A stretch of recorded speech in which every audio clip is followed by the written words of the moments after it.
Hey there, everybody, and welcome to OutKick Bets, the show on this Thursday as we look ahead to the weekend. I am your host, Kayla Knierim. Joining me is my co-host and good buddy, Arky Shea. Arky, how's our Thursday so far? Kayla, it's good. You know it's good. I wake up blessed to impress. I cannot wait to talk to you about some sports betting today. It was a fun night last night, an interesting night last night. Well, for some of us. Well, we'll find that out in a second. And we got Thursday night football back, some big NFL games to talk about too, and one college basketball one I've been really interested in. The lines came out late last night, and I'm ready to dig into it. You said it. Too blessed to be stressed over here. That's right. Except for last night when none of my bets hit and I went completely ice cold. I told you before the show, I either am like 75% and above or I don't win anything. There's no in between. But Arky, let's start with a bet last night. Tell us how things went for you. Well, my big hit that I really liked was the Rangers over 6, and that thing was hitting hot early and often. And I told you to pay attention to Nazem Kadri for the Colorado Avalanche, number 91, who had been in on 31 of the 91 goals by Colorado. Well, they added another 7 last night, and he scored once and had another 2 assists, so he's in on 3 of the 7 of those. And Colorado puts a big old hurting on the New York Rangers and scores a ton of goals in that game, winning 7-3. But that was a fun game to watch if you just like the puck going in the net and the biscuit in the basket, as we like to say. And, you know, I get that bet as a win, and I enjoyed it because it was offensive. I didn't have to white-knuckle it the whole time. I even said I have my doubts about this goalie situation, and look at me, still taking the Rangers in that one. Whoopsie. Lesson learned. Yeah. I will touch on the NBA game that I was looking at. The Heat smoked the Bucs. Miami took that one 113, Milwaukee 104. The line was favoring Milwaukee at -4.5. That obviously didn't hit. What is there to say other than the Bucs brought the chill of the North with them to Miami, apparently. It was a pretty even game until that third quarter where Miami jumped ahead with 39 points compared to the Bucs 26. Giannis must have had too much birthday cake on Monday because he finished with just 15 on the night. Drew Holiday was the leading scorer for Milwaukee with 27 points. And somehow, even without Jimmy Butler and Bam, Miami still got it done with Caleb Martin recording a career high of 28 points. Good for him. Followed by Kyle Lowry with 22. It just wasn't the Bucs' night. I took an L in this game, and my ego took an L. As we know, though, in betting, today is a new day. So it's all about adjusting. I'm adjusting to losing already. This is some major growth for me compared to last week. So today is a new day. New bets are to be had, so let's get to it. It is real good. And I'll tell you, if you had told me going into yesterday's game that Tyler Hero is going to have 7 turnovers in the first 3 quarters, there's no Jimmy Butler, I would have told you the Bucs win easily in that game. So it was a weird game last night, absolutely weird game. But yeah, the Heat ended up winning it. Yep, good for them. All right, we're going to head to our game of the day, a little NFL TNF action. All of these lines are according to FanDuel Sportsbook. We've got the Steelers, who are 6-5-1, 2-3 on the road, at the Vikings, who are 5-7, 3-2 at home. Minnesota right now is the 3-point favorite with a total at 43.5. Arky, these two teams have something in common. Can you tell me what it is? They're both going to be difficult watches? Close. Neither team has beat the Lions this season. As we know, the Vikings are coming off a loss to said Lions and also took an L to the 49ers the week before that, dropping 3 of their last 5. The Steelers are coming off a win over the Ravens and have gone 2-1 in their last 5, of course, tying with Detroit. I'm so glad I'm not a fan of either of these teams because they can both be incredibly stressful to watch and have been playing games extremely close. So, Arky, how will you be playing this game tonight? I tell you, I look at the -3 and the spread just in general. I can't get behind it at all. Like I feel like I like the Vikings to be able to win this game. It's their first home game in 18 days. That's going to be good for them. Won't have to worry about the elements. Of course, the game's going to be inside, right? And you got a very offensive team in Minnesota. But what I can't get behind is a team like Minnesota who has 7 losses this season. All 7 have been by 1 possession. Yep. They've had 5 wins on the season. 4 of the 5 have been within 1 possession. So it's just, to me, it's too tight. And what I tell you all the time about Kirk Cousins is that his entire career, he's about a 500 against the spread quarterback. So yes 1 week, no 1 week, yes, no. And it's not necessarily just in that order. It's tough for me to get behind the spread there. But what I can get behind is the total. The total, if I'm going to buy this down to 43 from 43.5, I like the over in it. Because if you look at what these two offenses have coming into it, yeah, sure, Pittsburgh doesn't look pretty, right? But you know who's also not pretty on defense? It's Minnesota. They're awful. They're 30th in the league when it comes to yards allowed per game. They're 25th in points allowed per game. And I'll be straight up honest with you, like, they suck. They just are terrible in every aspect of the game. Be honest with us. So Pittsburgh's going to be able to do a little something. Najee Harris and company. Ben Roethlisberger, let me tell you, he's got a touchdown in 7 straight games. He threw a couple touchdowns to Deontay Thompson last week in that big win over the Baltimore Ravens. So it's good for them. And Kirk Cousins, he's got 5 straight games where he's thrown for 2 touchdowns or more. He's also thrown for 300 yards 5 times this season, which is pretty darn good. He's a great stat quarterback. And the total of 43 has gone over for 5 straight games for the Minnesota Vikings and 2 of the last 3 for Pittsburgh. So the thing I only trust at this point in this game right now is the total and the over. But Kayla, you know these primetime games that we talk about. You know I love to place a little bit of a prop bet, right? Yep. Love a good prop. No exception. Tonight's no exception. So, tonight, the first quarter was a weird total for me to sort of play with. Kirk Cousins doesn't throw a lot of interceptions. Ben Roethlisberger doesn't throw a ton of them right now either. So what I ended up liking in this prop bet was the first half total.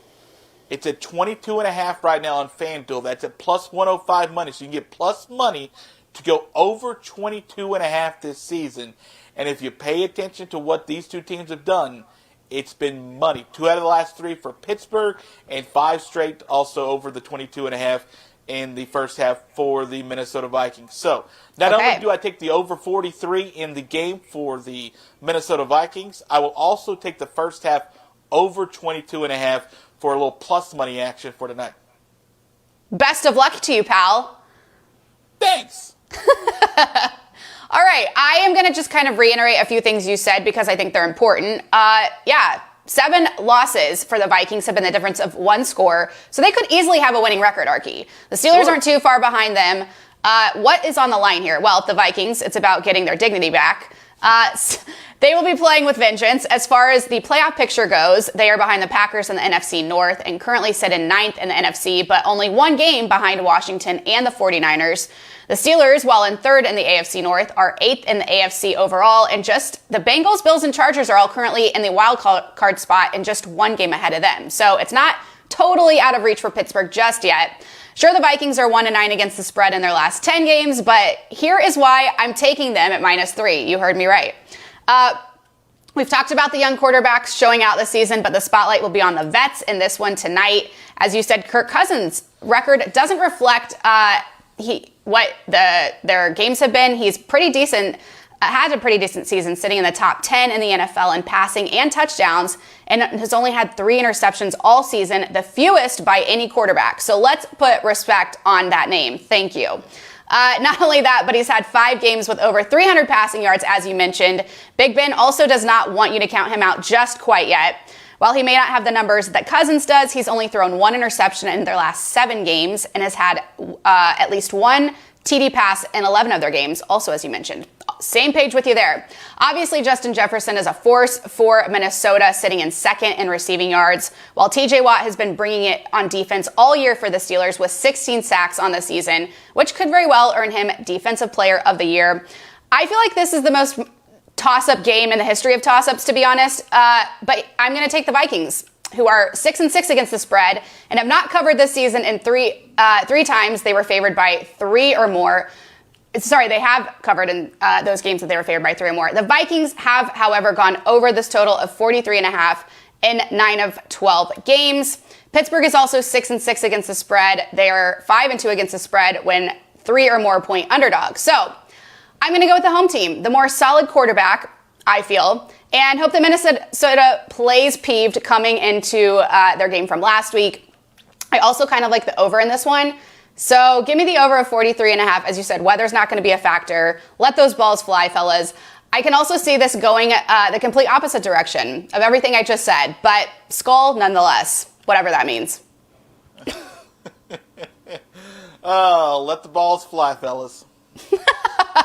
What does that mean, by the way? Do you know? Let the balls fly? No, skull.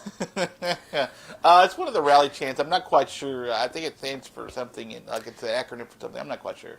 Okay, my Minnesota friends explained it to me once upon a time, but I have since forgotten. All right, we're going to move on to a little spotlight matchup. College football, our one game this weekend, live from MetLife Stadium. One of the best things going in college football, the beloved Army versus Navy rivalry game in their 117th matchup, Arky. Can you believe it? Yeah, wow. The Army Black Knights, they are 8-3, taking on the Navy Midshipmen, who are 3-8. Army is the 7.5-point favorite as it stands right now, with the total here at 43.5. Arky, I'm going to put you on the spot really quick. Can you tell me who won the very first Army versus Navy game back in 1890? Army? That would be Navy. Okay. 24-0. Oh, shut out Army. Do you know where it was played? No. It was played on the plane at West Point. So I did a deep dive into the background of this rivalry game, and I have one more fun fact because I'm obsessed with history. Are you ready for it? Give me. Okay, here we go. While their first game was in 1890, it wasn't an annual tradition until 1930, and the longest stretch of no games between these two came from 1894 to 1898 because there was an argument between the Navy Admiral, aye, Captain, and the Army General that almost resulted in a duel. A duel, Arky. Yeah. I miss the days where you just settle things out with a duel. How Hamilton of them. We need more duels. We need more duels. And also a duel over a football game is pretty legit, and I'm surprised we don't talk about that more. Well, I mean, the Iron Bowl gets a couple. That's true. But now back to 2021. Army finished out the season on a 4-game winning streak, while Navy went 2-3 in their last 5. Since its inception in 1890, Navy actually leads the long-standing rivalry at 61, 53, and 7 all time. Yes, there really have been 7 ties. So, with all that said, Arky, how will you be playing this game? So this game has gone under 15 straight games. Wow. 15 straight games. It's probably the reason why you're seeing the total to be 34.5, which is easily the lowest total for either one of these two teams this season. I mean, last year, what was it, 15-0? You know, that was a game, by the way, that was played in West Point, too. Right. So, you know, like, it's going to be a low-scoring affair, most likely. It's just whether or not you get that number that you like at 34.5. I tend to lean the under anyway. Army's got 4 different players who have over 400 rushing yards. They're number 1 in the country in rushing yards total. They're also number 1 in time of possession, which is a big deal when you're trying to talk about unders, and if you have teams that like to take a lot of time off the clock. And both of these two teams actually do that. They do take time off the clock. I lean right now the under 34.5, and in fact, that's the play I've already made, under 34.5.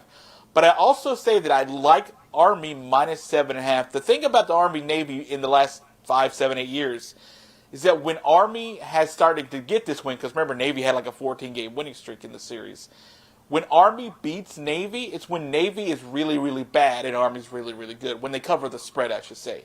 And this is one of those scenarios where Army's really, really good and Navy's had a really, really rough season.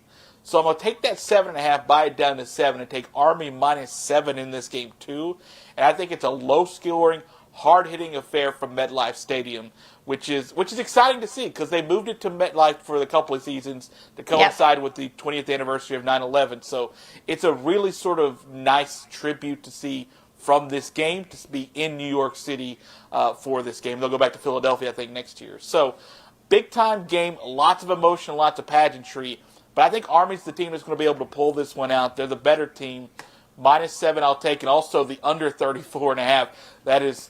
That's not a lot of points. You know that, Kay. That's so few points when it comes to football. Whew. But I'll white knuckle it because I love unders. All right. I have a few more little stats here. Navy dominated, of course, from 2002 to 2015, winning 14 straight years before Army finally snapped that streak in 2016. Since then, Army has taken back control, winning 4 of the last 5. That one loss came in 2019.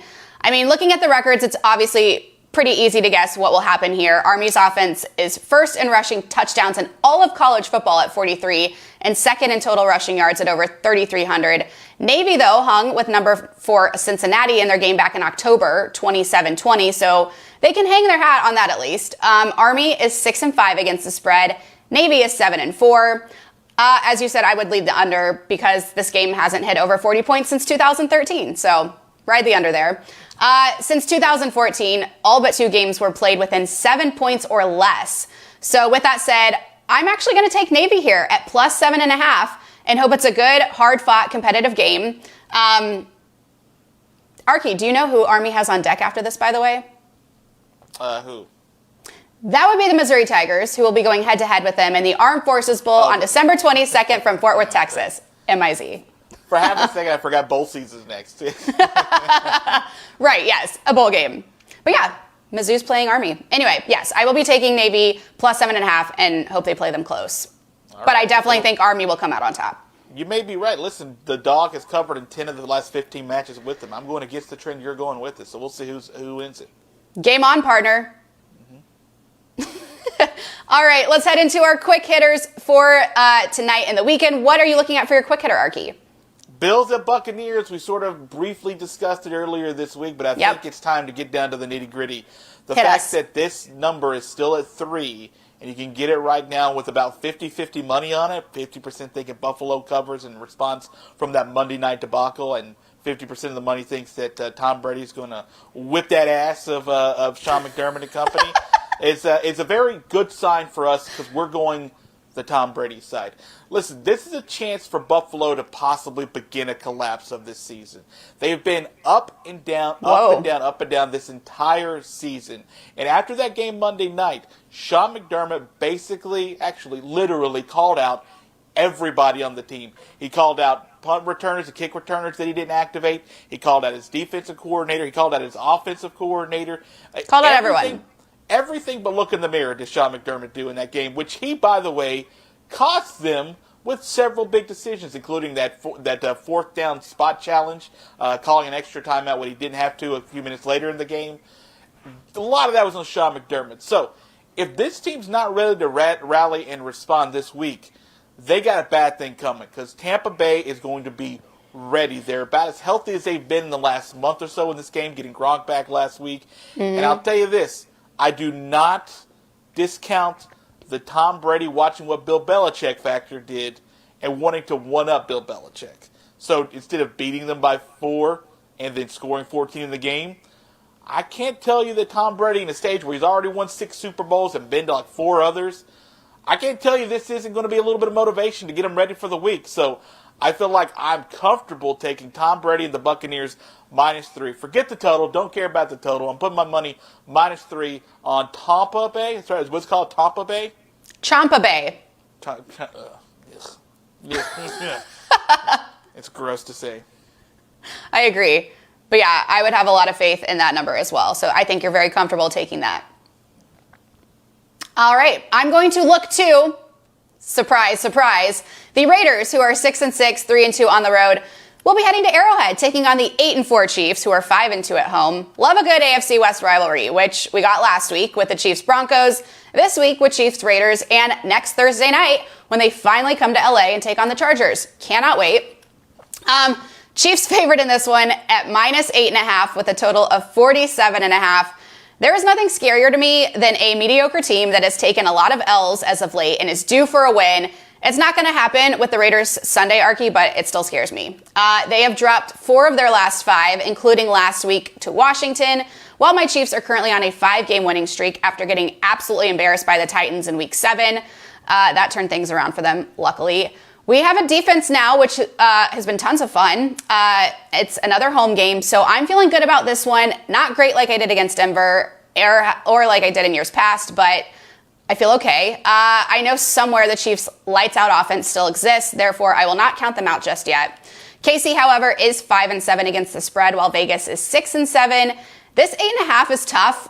In their last outing, the Chiefs took the reins and beat the Raiders by 27, probably in their best game so far this season. So can you beat a division rival by a significant number twice? I don't know. But let's talk totals here. Vegas has combined for 47.5 in 7 games this season, and the Chiefs have exceeded it in 6 of their 12. So with that said, I would lean the under, but who knows when the Chiefs will decide to just have a shootout. I'd love it anytime now. Don't underestimate Derek Carr either. He sits second behind Brady in passing, which I didn't know that. That was a surprise to me. Second behind Brady in passing with over 3,600 yards and 13th in touchdowns at 17. For reference, Pat is 5th in yards at over 3,300 and tied for 5th in touchdowns at 25. I was real confident last week taking the Chiefs at -9. This week, I don't feel the same, but Arky, I'm still going to do it. Give me the Chiefs at -8 because YOLO. I told you until they let me down in a big way, why ruin a good thing? I definitely had it the other way around, though, when I was working on this last night, but make a wish, take a chance, make a change, and break away, you know? There's a little Kelly Clarkson for you on this Thursday. Okay, I was saying, like, is that printed on your wall somewhere like we're looking at right now? Okay. Yeah, I think, listen, this is why we follow trends sometimes, right? The trend is telling you right now to trust Kansas City, even though they went through like a 2-15 stretch of not covering the spread. They now are starting to cover the spread a little bit more. And, you know, you play it until you lose, and you go find another trend to start playing. So it's not the worst idea in the world. But, yeah, Derek Carr has a really good offense. They've had it all season. They got a really good receiver, a really good tight end, a really good running back. Of course, Derek Carr gets it to just about everybody. You just wonder if their defense can hold up overall. And I don't know. We haven't seen that big explosion from Kansas City since the fourth quarter, late third, fourth quarter of the last time these two met in Vegas. So I'll be very interested to see what this looks like. I'm nervous, but yeah, give me the Chiefs -8.5. And I'm also going to stay away from that total because I can only take one thing in a Chiefs game before my palms start sweating. So, all right. And last but not least for today, our games to look out for. Arky, what are you looking out for? College basketball action. Woo!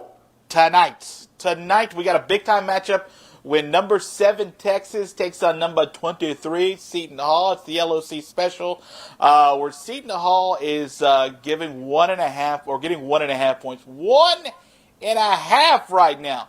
Remember when I said coming into this game last night or yesterday on the show that I was interested in this game if it went up to 5.5 or 6, and I thought the spread would open up around 4.5 or 5, and maybe even get to 6.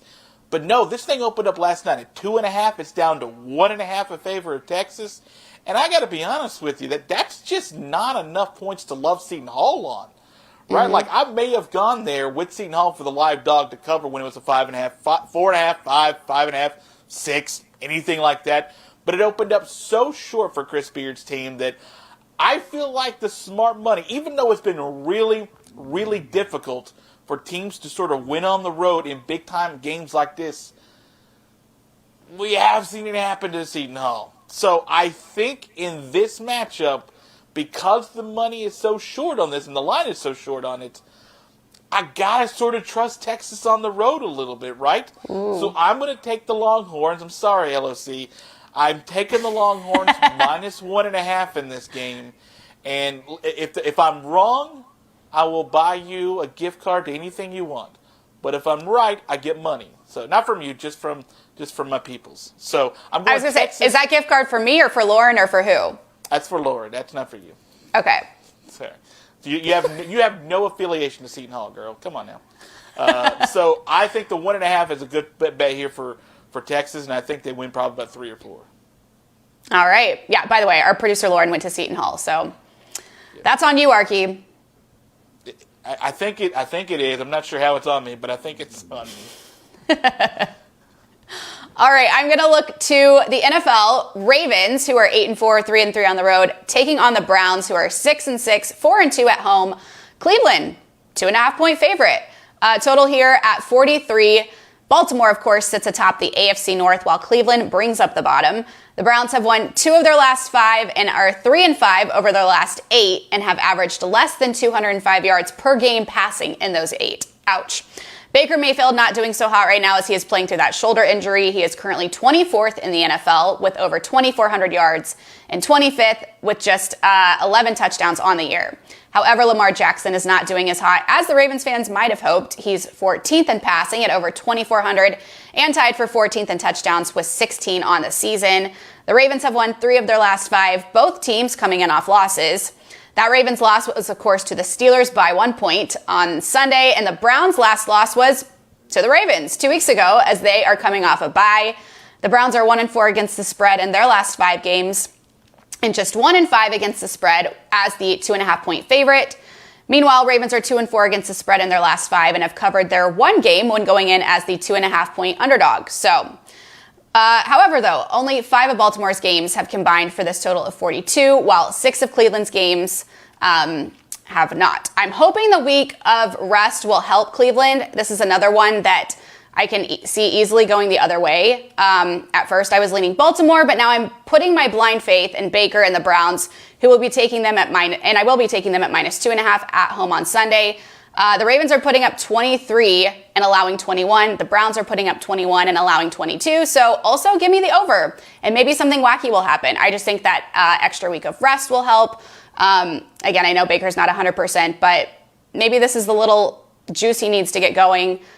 Plus they're at home. So this is another toss-up, but I'm just going to go with the home team in this one. Yeah, I think it's a smart bet. I've already got money on it, too. I think the extra week helps for the Cleveland Browns. I also, if you see, like, the bottom's got to fall out for the Ravens at some point. You can't have this many injuries. Like, every week when they release their injury report and they did not participate in practice report, it's like reading the Baltimore phone book. Like, it's just so many people on the list. Like, eventually it's going to come back and bite them. And it bit them last week when John Harbaugh went for 2 and for the win instead of going for the extra point to go to overtime because he was down his 2 best cornerbacks. Like, eventually it's going to cost them a game bigger than just something like that, even though that was a big division loss. And yeah. I do kind of lean very much with Cleveland this week. 2.5 points is not a ton to ask for the home team. So I feel like the bottom falls out a little bit more for Baltimore because Lamar Jackson's not playing great, but he's also asked to do everything, and people are figuring that out. Yeah. It's been a miracle they've been this good this long anyway. That's true. I think they'll get exposed. Arky, biggest game you're looking forward to this week and go? Army-Navy, big time, yeah. I can't wait for Army-Navy. I mean, I'm really excited about the Dallas-Washington game. I was going to say, who do your Cowboys play? They play Washington. I'm excited that they could basically shut down the division if they get a big win, and that would give them essentially a 3-game lead in the division with just a couple division games or 3 division games left, and the Giants aren't going to win, and they'll have already 1 game up on Philly and Washington if they win, so they would basically shut that down. But I think Army-Navy is always my biggest game this weekend that I care the most about. Love it. Same here. Go Army, beat Navy. What's Navy's slogan? No. Getting this all wrong. How about don't do things on the fly, Kayla, unless you know what you're talking about? All right, well, that's going to do it for us. Do you know the slogan? You get Sink Army. Sink Army. Okay, yes. I think it's Sink Navy because they're the boats. Right? Sink Navy, beat Army, right? We'll go with that for you today. How's that? Wait, Sink Army, beat Navy. Yeah. Oh my gosh. Why would Get you me out of this. Army and then beat Navy? I don't know. I haven't had my coffee yet, okay? Sink Navy, beat Army. Wow, okay. That's going to do it for us on this Thursday. We hope you guys have a great weekend. As always, best of luck in your betting. Don't forget to make those picks at FanDuel.com/OutKick. That is Arky Shea. I am Kayla Knierim, and I'm going to go drink some coffee. Have a great weekend, everybody, and we will see you back here on Monday.